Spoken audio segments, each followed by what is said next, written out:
I have to tell you, I'm both challenged and excited. My excitement is I get a chance to give something back. My challenge is the shortest seminar I usually do is 50 hours. And I'm not exaggerating. I do weekends, and what I do more than that, obviously, coach people, but I'm into immersion, because how'd you learn language? You didn't learn it by just learning principles. You got in it, and you did it so often that it became real. And the bottom line of why I'm here, besides being crazy mofo, is that I'm really in a position, I'm not here to motivate you, obviously. You don't need that. And a lot of times, that's what people think I do, and it's the furthest thing from it. What happens, though, is people say to me, well, I don't need any motivation. And I say, well, that's interesting. That's not what I do. I'm the why guy. I don't know why you do what you do. What is your motive for action? What is it that drives you in your life today, not 10 years ago, or are you running the same pattern? Because I believe that the invisible force of internal drive activated is the most important thing in the world. I'm here because I believe emotion is the force of life. All of us here have great minds. You know, most of us here have great minds, right? I don't know if I'm in the category, but we all know how to think. And with our minds, we can rationalize anything. We can make anything happen. We can, I agree with what was described a few days ago about this idea that people work in their self-interest. But we all know that that's bullshit at times. You don't work in your self-interest all the time. Because when emotion comes into it, the wiring changes in the way it functions. And so it's wonderful for us to think intellectually about how the life of the world is, and especially those who are very smart. We can play this game in our head, but I really want to know what's driving you. And what I'd like to maybe invite you to do by the end of this talk is explore where you are today for two reasons. One, so that you can contribute more. And two, so that hopefully we can not just understand other people more, but maybe appreciate them more and create the kinds of connections that can stop some of the challenges that we face in our society today. They're only going to get magnified by the very technology that's connecting us, because it's making us intersect. And that intersection doesn't always create the view of everybody now understands everybody and everybody appreciates everybody. So I've had an obsession basically for 30 years. And that obsession has been what makes the difference in the quality of people's lives? What makes a difference in their performance? Because that's what I got hired to do. I got to produce the result now. That's what I've done for 30 years. I get the phone call when the athlete is burning down on national television and they were ahead by 5 strokes and now they can't get back on the course. And I got to do something right now to get the result or nothing matters. I get the phone call when the child is going to commit suicide, and I got to do something right now. And in 29 years, I'm very grateful to tell you I've never lost one in 29 years. It doesn't mean I won't someday, but I haven't done it. And the reason is an understanding of these human needs that I want to talk to you about. So when I get those calls about performance, that's one thing, like how do you make a change? But also, I'm looking to see what is it that's shaping that person's ability to contribute, to do something beyond themselves. So maybe the real question is, you know, I look at life and say there's 2 master lessons. One is there's the science of achievement, which almost everyone in this room has mastered to an amazing extent. That's how do you take the invisible and make it visible, right? How do you take what you dream about and make it happen, whether it be your business, your contribution to society, money, whatever it is for you, your body, your family. But the other lesson of life that is rarely mastered is the art of fulfillment. Because science is easy, right? We know the rules, you write the code, you follow those, and you get the result. Once you know the game, you just, you up the ante, don't you? But when it comes to fulfillment, that's an art. And the reason is it's about appreciation and it's about contribution. You can only feel so much by yourself. So I've had an interesting laboratory to try to answer the question of the real question, which is what's the difference in somebody's life if you look at somebody like those people that you've given everything to, like all the resources they say they need. You gave them not a $100 computer, you gave them the best computer. You gave them love, you gave them joy, you were there to comfort them. And those people very often, and you know some of them I'm sure, end up the rest of their life with all this love, education, money, and background, spending their life going in and out of rehab. And then you meet people that have been through ultimate pain, psychologically, sexually, spiritually, emotionally abused, and not always, but often they become some of the people that contribute the most to society. So the question we got to ask ourselves really is, what is it? What is it that shapes us? And we live in a therapy culture. Most of us don't do that, but the culture is a therapy culture. And what I mean by that is the mindset that we are our past. And everybody in this room, you wouldn't be in this room if you bought that theory, but most of society thinks biography is destiny. The past equals the future. And of course it does if you live there. But what people in this room know, and what we have to remind ourselves though, because you can know something intellectually, you can know what to do and then not use it, not apply it. So really what we got to remind ourselves is decision is the ultimate power. That's what it really is. Now, when you ask people, have you failed to achieve something? How many have ever failed to achieve something significant in your life? Say, I. Thanks for the interaction on a high level there. But if you ask people, why didn't you achieve something? Somebody who's working for you, or a partner, or even yourself, and you failed to achieve a goal, what's the reason people say they failed to achieve? What do they tell you? didn't know enough, didn't have the knowledge, didn't have the money, didn't have the time, didn't have the technology. You know, I didn't have the right manager. Didn't have the Supreme Court.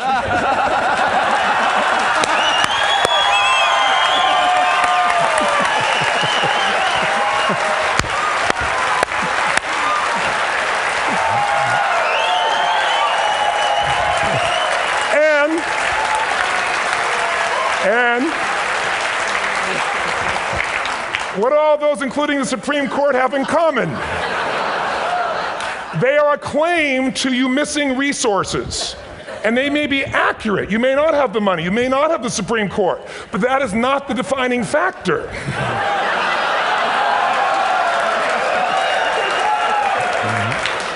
And you correct me if I'm wrong.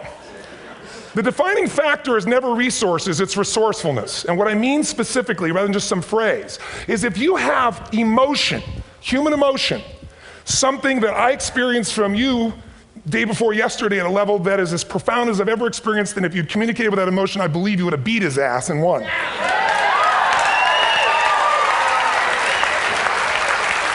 But how easy for me to tell him what he should do. Idiot, Robbins. But I know when we watched a debate, at that time, there were emotions that blocked people's ability to get this man's intellect and capacity and the way they came across to some people in that day. Because I know people that wanted to vote in your direction and didn't, and I was upset. But there was emotion that was there. How many know what I'm talking about here? Say I. So emotion is it, and if we get the right emotion, we can get ourselves to do anything. We can get through it. If you're creative enough, playful enough, fun enough, can you get through to anybody, yes or no? Yes. If you don't have the money, but you're creative and determined enough, you find the way. So this is the ultimate resource, but this is not the story that people tell us, right? The story people tell us is a bunch of different stories. They tell us we don't have the resources, but ultimately, if you take a look here, flip it up if you would. They say, what are all the reasons they have in common? We've said that. Next one, please. He's broken my pattern, that son of a bitch. But I appreciated the energy, I'll tell you that. What determines your resources? We've said decisions shape destiny, which is my focus here. If decisions shape destiny, what determines it is 3 decisions. What are you going to focus on? Right now, you have to decide what you're going to focus on. In this second, consciously or unconsciously, the minute you decide to focus on something, you've got to give it a meaning. And whatever that meaning is produces emotion. Is this the end or the beginning? Is God punishing me or rewarding me, or is this the roll of the dice? And emotion then creates what we're going to do, or the action. So think about your own life, the decisions that have shaped your destiny. And that sounds really heavy, but in the last 5 or 10 years, 15 years, haven't there been some decisions you've made that if you made a different decision, your life would be completely different? How many can think of one, honestly? Better or worse? Say I. So the bottom line is maybe it was where to go to work and you met the love of your life there. Maybe it was a career decision. I know the Google geniuses I saw here. I mean, I understand that their decision was to sell their technology at first. What if they made that decision versus to build their own culture? How would the world be different? How would their lives be different? Their impact. The history of our world is these decisions. When a woman stands up and says, no, I won't go to the back of the bus, she didn't just affect her life. That decision shaped our culture. Or someone standing in front of a tank. Or being in a position like Lance Armstrong and someone says to you, you got testicular cancer. That's pretty tough for any male, especially if you ride a bike. Right? You got it in your brain, you got it in your lungs. But what was his decision of what to focus on? Different than most people. What did it mean? It wasn't the end, it was the beginning. What am I going to do? He goes off and wins 7 championships he never won once before the cancer because he got emotional fitness, psychological strength.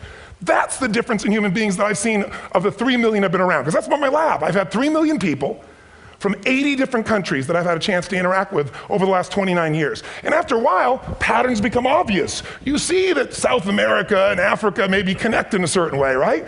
Other people say, oh, that sounds ridiculous. It's simple. So what shaped Lance, what shapes you? 2 invisible forces, very quickly. 1, state. We all have had times. Have you had a time you did something and after you did it, you thought to yourself, I can't believe I said that. I can't believe I did that. That was so stupid. Who's been there? Say I. Have you ever done something after you do it, you go, that was me. Right? It wasn't your ability, it was your state. Your model of the world is what shapes you long term. Your model of the world is the filter. That's what's shaping us. That's what makes people make decisions. When we want to influence somebody, we got to know what already influences them. And it's made up of 3 parts, I believe. First, what's your target? What are you after? Which I believe it's not your desires. You can get your desires to goals. How many of you got a goal, desire, and thought, is this all there is? How many been there? Say aye. So it's needs we have. I believe there are 6 human needs. Second, once you know what the target that's driving you is and you uncover it for the truth, you don't form it, you uncover it. Then you find out what's your map. What's the belief systems that are telling you how to get those needs?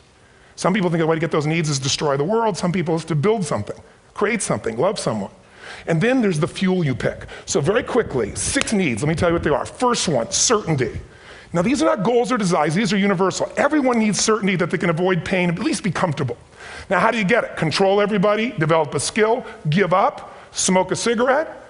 And if you got totally certain, ironically, even though we all need that, like if you're not certain about your health or your children or money, you don't think about much more. You're not sure the ceiling's gonna hold up, you're gonna listen to any speaker.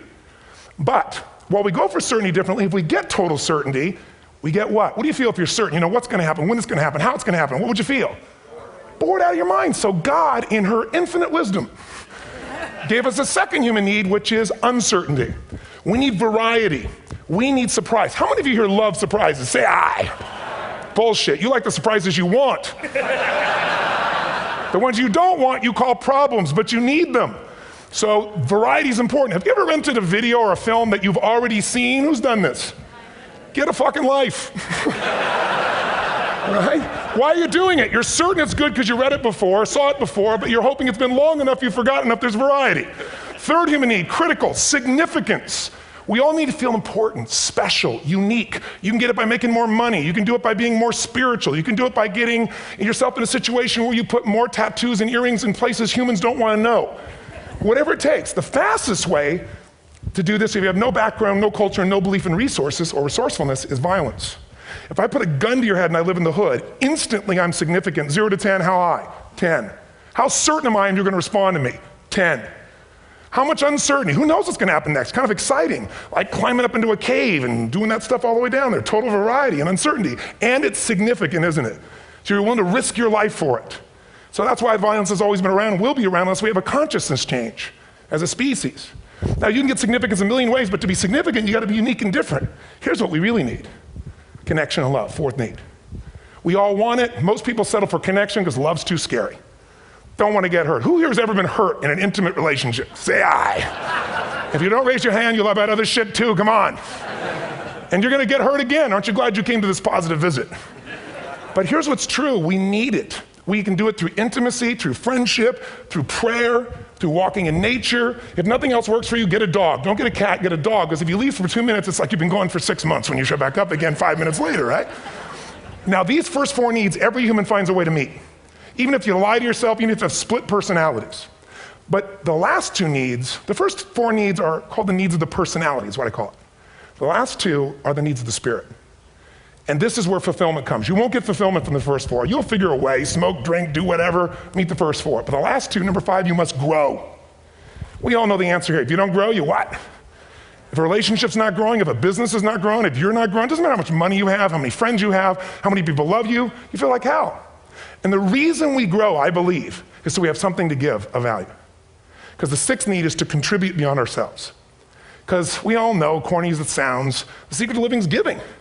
We all know life's not about me, it's about we. This culture knows that, this room knows that. And it's exciting. When you see Nicholas up here talking about his $100 computer, the most passionate, exciting thing is here's a genius, but he's got a calling now. You can feel the difference in him, and it's beautiful. And that calling can touch other people. In my own life, my life was touched because when I was 11 years old, Thanksgiving, no money, no food, and we're not gonna starve, but my father was totally messed up. My mom was letting him know how bad he messed up. And somebody came to the door and delivered food. My father made 3 decisions. I know what they were briefly. His focus was, this is charity. What does it mean? I'm worthless. What do I gotta do? Leave my family, which he did. At the time, one of the most painful experiences of life. My 3 decisions gave me a different path. I said, focus on, there's food, what a concept. You know? Second, but this is what changed my life. This is what shaped me as a human being. Somebody's gift, I don't even know who it is. I thought, my father always said, no one gives a shit. And all of a sudden, somebody I don't know, they're not asking for it, this is giving our family food, looking out for us. It made me believe this. What does it mean? That strangers care. And what that made me decide is if strangers care about me and my family, I care about them. What am I gonna do? I'm gonna do something to make a difference. So when I was 17, I went out one day on Thanksgiving. It was my target for years, have enough money to feed 2 families. Most fun thing I ever did in my life, most moving. Then next year I did 4, and I didn't tell anybody what I was doing. Next year, 8. I wasn't doing it for brownie points, but after 8, I thought, shit, I could use some help. So sure enough, I went out, and what did I do? I got my friends involved, and I grew companies, and then I got 11 companies, and I built a foundation. Now, 18 years later, I'm proud to tell you, last year we fed 2 million people in 35 countries through our foundation, all during the holidays, Thanksgiving, Christmas, in all the different countries around the world. It's been fantastic. Thank you. So I don't tell you that to brag, I tell you because I'm proud of human beings because they get excited to contribute once they've had the chance to experience it, not talk about it. So finally, and I'm about out of time, the target that shapes you, here's what's different about people. We have the same needs, but are you a certainty freak? Is that what you value most, or uncertainty? This man here couldn't be a certainty freak if he climbed through those caves. Are you driven by significance or love? We all need all 6, but whatever your lead system is tilts you in a different direction. And as you move in a direction, you have a destination or destiny. The second piece is the map. Think of that as the operating system tells you how to get there. And some people's map is, I'm gonna save lives even if I die for other people, and they're a fireman. Somebody else says, I'm gonna kill people to do it. They're trying to meet the same needs of significance, right? They want to honor God or honor their family, but they have a different map. And there are 7 different beliefs. I can't go through them because I'm done. The last piece is emotion. I say one of the parts of the map is like time. Some people's idea of a long time is 100 years. Somebody else says is 3 seconds, which is what I have. And the last one I've already mentioned that felt you. If you got a target and you got a map, and let's say, I can't use Google because I love maps, and they haven't made it good for Macs yet. So if you use MapQuest, how many have made this fatal mistake of using MapQuest at some time? You use this thing and you don't get there. Well, imagine if your beliefs guarantee you can never get to where you want to go. The last thing is emotion. Now here's what I'll tell you about emotion.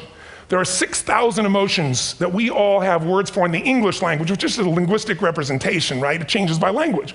But if your dominant emotions, if I have more time, I have 20,000 people or 1,000, and I have them write down all the emotions that they experience in an average week. And I give them as long as they need. And on one side, they write empowering emotions, the other is disempowering. Guess how many emotions people experience? Less than 12. And half of those make them feel like shit.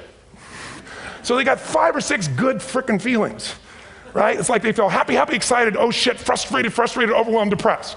How many of you know somebody who no matter what happens finds a way to get pissed off? How many know somebody like this? Or no matter what happens, they find a way to be happy or excited. How many know somebody like this? Come on. When 9/11 happened, and I'll finish with this, I was in Hawaii. I was with 2,000 people from 45 countries. We were translating 4 languages simultaneously for a program that I was conducting for a week. The night before was called Emotional Mastery. I got up, had no plan for this, and I said, we had all this fireworks, I do crazy shit, fun stuff. And then at the end I stopped, and I had this plan I was gonna say, but I never do what I'm gonna say. And all of a sudden I said, when do people really start to live? When they face death. And then I went through this whole thing about if you were gonna get off this island, if 9 days from now you were gonna die, who would you call, what would you say, what would you do? One woman, well that night is when 9/11 happened. One woman had come to the seminar, and when she came there, her previous boyfriend had been kidnapped and murdered. Her friend, or her new boyfriend, wanted to marry her, and she said no. He said, if you leave and go to that Hawaii thing, it's over with us. She said it's over. When I finished that night, she called him and left a message, true story, at the top of the World Trade Center where he worked, saying, honey, I love you. I just want you to know, I want to marry you. It was stupid of me. She was asleep, because it was 3 a.m. for us, when he called her back from the top and said, honey, I can't tell you what this means. He said, I don't know how to tell you this, but you give me the greatest gift, because I'm going to die. And she played the recording for us in the room. She was on Larry King later. And he said, you're probably wondering how on earth this could happen to you twice. And he said, all I can say to you is, this must be God's message to you, honey. From now on, every day, give your all, love your all. Don't let anything ever stop you. She finishes, and a man stands up and he says, I'm from Pakistan, I'm a Muslim. I'd love to hold your hand and say I'm sorry, but frankly, this is retribution. I can't tell you the rest because I'm out of time.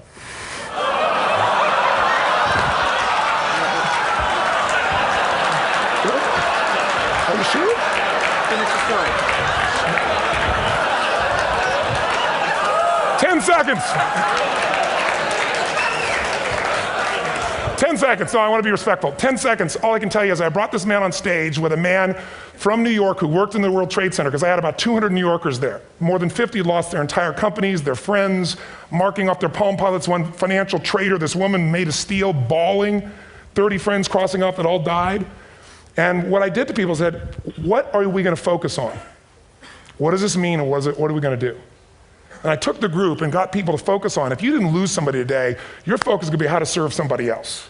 There are people, the woman got him, she was so angry and screaming and yelling. And she wasn't from New York, she's not an American, she doesn't know anybody here. I said, you always get angry. She said, yes. Guilty people got guilty, sad people got sad. And I took these two men and did what I call an indirect negotiation. Jewish man with family in the occupied territory, some New York who would have died if he was at work that day, and this man who wanted to be a terrorist, and made it very clear. And the integration that happened is on a film, which I'll be happy to send you, so you can really see what actually happened instead of my verbalization of it. But the two of them not only came together and changed their beliefs and models of the world, but they worked together to bring, for almost 4 years now, to various mosques and synagogues, the idea of how to create peace. And he wrote a book, which is called My Jihad, My Way of Peace. So transformation can happen. So my invitation to you is this. Explore your web, the web in here.